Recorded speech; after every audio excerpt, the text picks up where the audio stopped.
Here we are yet for another COP, dubbed as a finance COP, where we need to work together in solidarity for a green world. We meet at a time when the greenhouse gas emissions and temperatures are rising to record-breaking levels with dire consequences, particularly to developing countries.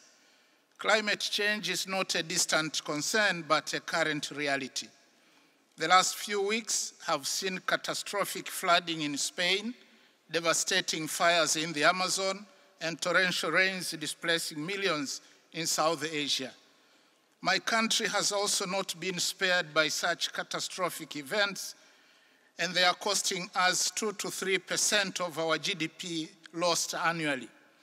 While a total of $19.2 billion will be needed by 2030 to deliver on our NDCs, so far only about $500 million have been received, necessitating use of our own internal resources at the expense of other development projects and increasing our debt burden. And this scenario is now the order of the day across Africa.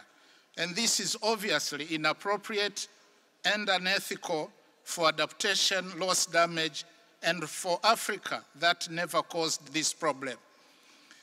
Since Copenhagen, the promise of real finance has been elusive. The finance COP, therefore, must move from empty rhetoric and come up with bold decisions that address the financing needs of countries corresponding to the urgency of the climate crisis.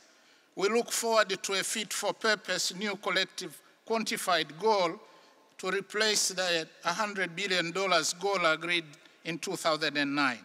This is indeed an opportunity to drive systemic change in climate finance, because what will be agreed will inform climate action or inaction for years to come.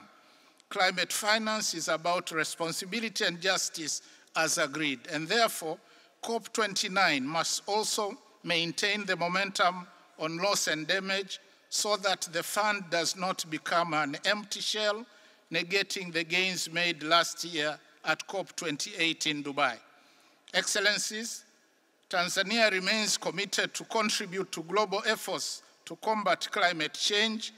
We are using own resources on projects that foster development and those that supply clean energy, environmentally friendly transportation systems, improved early warning systems, and waste management. In addition, Tanzania has a total area of 48.1 million hectares of forest reserves, with an estimated carbon storage potential equivalent to 2% of the world's total carbon. Also, Tanzania has territorial sea area covering 64,500 square kilometers, which provide a big potential for blue economy. We are committed to continue conserving these critical marine and forest ecosystems. Indeed, we are already acting in solidarity for a green world, even with our own meager resources. Yet the challenge we are facing is that carbon markets are not yet fully defined, and thus denying our countries the payments they deserve. There is lack of information and capacity to participate gainfully in carbon markets. To conclude, let me emphasize that we cannot talk about a just transition without focusing on clean cooking.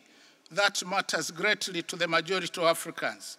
About 900 million people in Africa still cook using biomass fuels, resulting into deforestation, loss of carbon sinks, and deaths due to smoke-related diseases.